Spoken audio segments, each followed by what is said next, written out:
Did the Bears just draft Caleb Williams as Kelce, or did they blow the 10th pick in the NFL 2025 draft? The Chicago Bears shocked some fans when they went with Colston Loveland at number 10. Look at this new chain.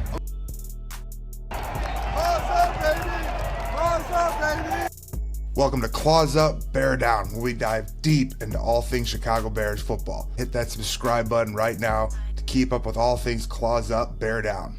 Didn't know if they were going to go defense or offense or if Genty was going to fall, but Colston Loveland was the guy they picked at number 10, tight end from Michigan. Was Ryan Poles cooking with this pick, or was it a reach? Let's break it down. All indications from the draft is that Caleb Williams is the franchise guy and that there's a new sheriff in town. Ben Johnson's fingertips, his handprint, everything about this draft screams Ben Johnson, especially the first two picks. Colston Loveland, tight end, and then Luther Burton III in the second round at number 39. Bears had a couple different needs going in the draft. Running back, tight end, left tackle, edge rusher, safety even. I believe the Bears were going to try to pick the best player available. I didn't think that they needed to actually trade up to get Ashton Genty. They didn't. It didn't happen. There were already 3 tackles taken by the time the Chicago Bears got up at number 10. Will Campbell, Armand Membu, and then Kelvin Banks Jr. at number 9 of the Saints. I think if Kelvin Banks Jr. was at number 10, that could have been the pick for the Bears. I've talked extensively about how I think that the Bears were going to possibly take a tight end. And that's not an indictment on Cole Kmet. That is looking at the traits and the talents of the players that were available. A lot of Chicago Bears fans wanted it to be Tyler Warren if they picked a tight end. But the Bears shocked the world and they took Colston Loveland. Weeks leading up to the draft, it was always Tyler Warren who's going to be the first tight end taken off the board. The Bears had the option between Colston Loveland and Ty Warren. The reason I love Colston Loveland pick is because the Bears knew who they wanted right away. There wasn't any time wasting the clock. They went and got their man Colston Loveland. Colston Loveland gives the Bears a different type of playmaker than they're used to having at that position. He has smooth running. He's 6'6". He's an athlete. And I think the difference between Ty Warren and Colston Loveland is that Colston Loveland just runs better routes. So as a general fan, we're all looking at it going, I just been hearing about Tyler Warren for a whole year. This is the guy, right? Wrong. It's Colston Loveland. Colston Loveland is the guy. It really didn't pick up steam until that last week that Colston Loveland started coming in and they were talking about him being the guy. Now, Colston Loveland's numbers were down a little bit last year, but he had no real true quarterback.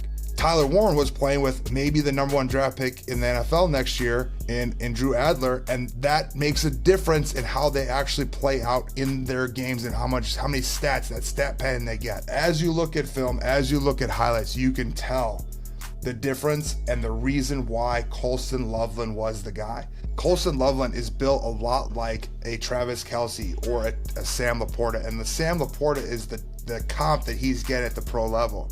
They run different routes. They can run the option routes. They create separation between themselves and the defenders. How are you going to cover Colston Loveland? It's impossible for a linebacker to cover Colston Loveland, especially when he's able to put the stops on a guy, get to the corner, open up, and take those option routes that a Cole Kmet really can't do. Colston Loveland can run away from defenses. He can go over the top of defenses. He can go ahead and break away from the defenders, and he can get himself open.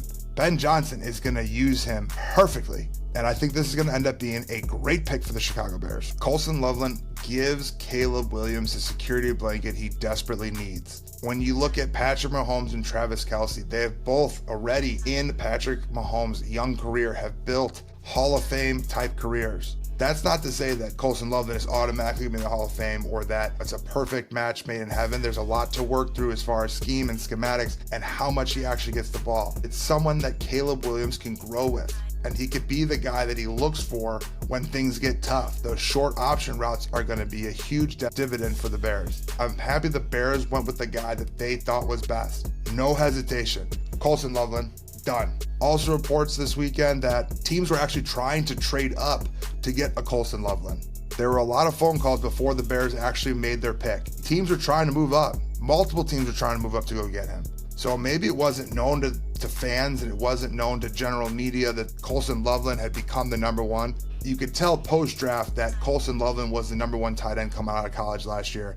I love this pick for the Chicago Bears. I love that Colston Loveland is a Chicago Bear, and I think it's going to be awesome in the long run to see him wearing orange and blue for his career. The Bears did end up passing on some great rushers in the NFL draft, especially with picking Colston Loveland.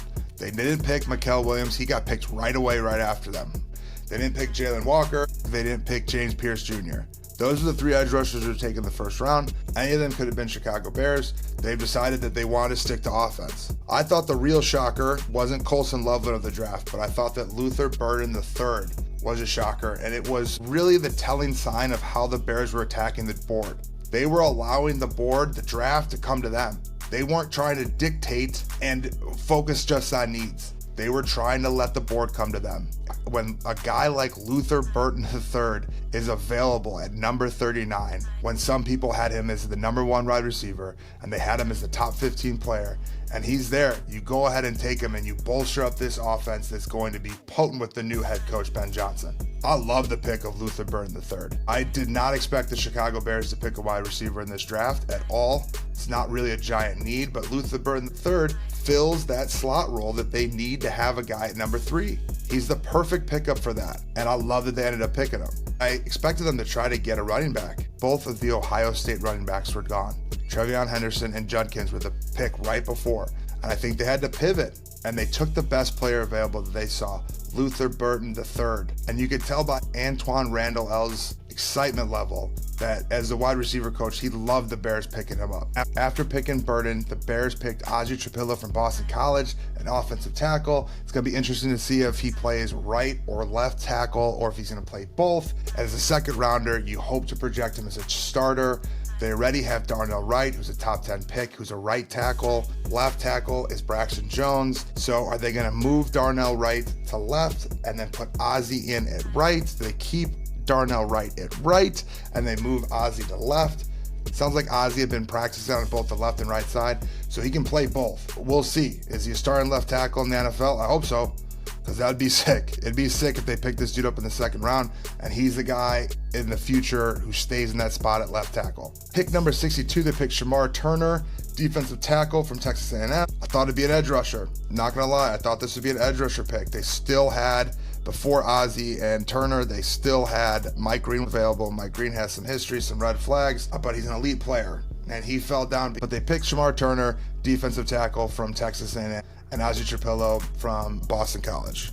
We're through 2 rounds. There's no running back. There's no edge rushers taken, which is a surprise. I thought they ended up with 4 picks in the top 2 rounds, and you don't end up with a running back or an edge rusher. Time will tell if this was a good call. Shock of the draft for me for the Bears was Ruben Hippolyte. Some people thought he'd be an undrafted free agent, but they pick him up in the 4th round. We'll see if this ends up being a good call. He's a fast linebacker, a lot of tackles. This is the one that's been graded really poorly by draft analysts, but the Bears ended up picking him up in the 4th. In the 5th round, they ended up picking up Za Frazier, who's a cornerback, 6'3", runs a 4.3, 4.4, 40, a fast guy, a long guy that Al Harris, the new defensive backs coach, loved. And Al Harris really showed a great aptitude to be able to develop defensive backs. So you hope that this is a good pick. I like the pick. I like fast corners. I like tall corners. This would be awesome if it would be corner number 4 to the Chicago Bears. At pick 195, they pick up Luke Newman, who is a guard at Michigan State. He has a huge RAS score, pretty good athlete, a lot of good film on him already. He can play either side of the line, left guard, center, right guard.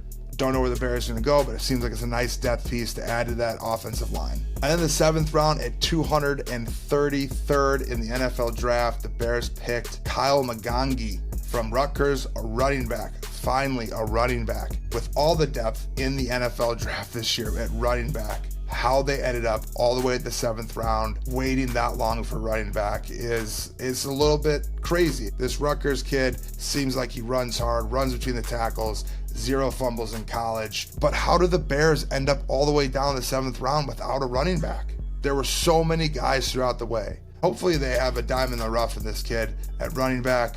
Looks like he's a great pass blocker. Was 2nd in rushing in the Big Ten, which is huge. There are a lot of questions still to be answered after the draft.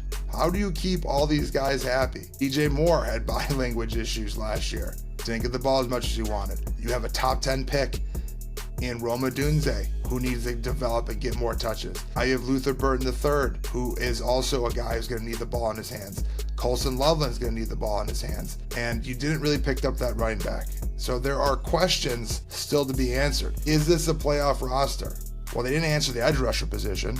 They didn't improve greatly on defense. They improved on offense. It's a position that in my lifetime I haven't seen the Chicago Bears in, with multitude of weapons in many areas for them and a lot of players for Caleb Williams to use as playmakers. I'm excited to see what Ben Johnson is going to do with this roster. The offense can be absolutely explosive, and on paper it looks awesome.